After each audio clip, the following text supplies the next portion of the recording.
2017 was a milestone year for RGE as the group celebrated RGE 50, marking 50 years since founder Sukanto Tanoto set up his first business in Medan, Indonesia.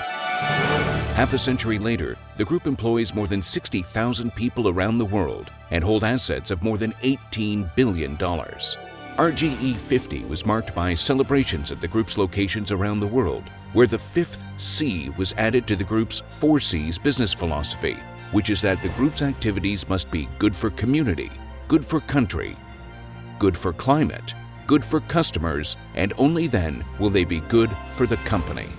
In Indonesia, Asian Agri officially launched its one-to-one commitment, pledging to match each hectare of its own plantations with land owned by smallholder farmers by the end of 2018.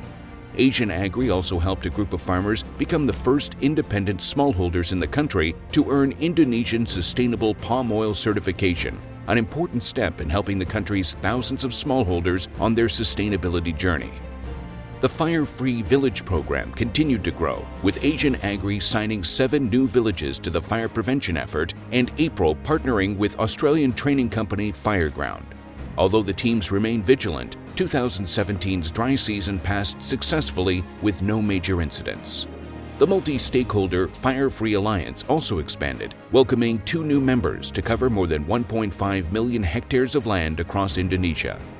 Restoration and Conservation Project RER, which is supported by April, published the first-ever wildlife inventory of Indonesia's Kampar Peninsula, recording hundreds of species, 43 of which are listed as endangered or threatened. RER also reported that the number of bird species had more than doubled since the last survey in 2004 as the conservation area grew and neighboring companies such as April further strengthened their sustainability commitments. That commitment was recognized in November when April was ranked second in the world in the Zoological Society of London's Spot Assessment. April was one of just 3 of 24 companies around the world to be given a green rating. April also held a ceremony for its 3rd paper mill facility. The mill will increase April's annual capacity to more than 1.1 million tons of pulp. Apicao published its first sustainability report, providing updates on the company's journey toward environmental and socio-economic development in the communities in which it operates. In China, Tanoto Foundation's donation saw the launch of the inaugural One Belt, One Road talent training program, attended by 122 participants from 23 different countries. The program is aimed at encouraging regional trade and investment by raising awareness of the opportunities and economic and cultural conditions. Asia Symbol started operations on the 2nd fine paper line at its Jinhui mill, making it China's largest producer of fine paper. Sateri signed an investment agreement with the municipal government of Zhejiang in China's Jiangxi province to expand its viscose fiber capacity by up to 1 million tons per year. Coupled with expansion plans at a second mill, production is eventually expected to exceed 2 million tons per year. Sateri also continued to bolster its environmental credential with the release of its first sustainability report, sustainable textile production certification for one of its 3 mills from the independent Swiss-based Okotex, and the launch of Sateri Premium Fiber logo for use on products manufactured using at least 60% Sateri fibers.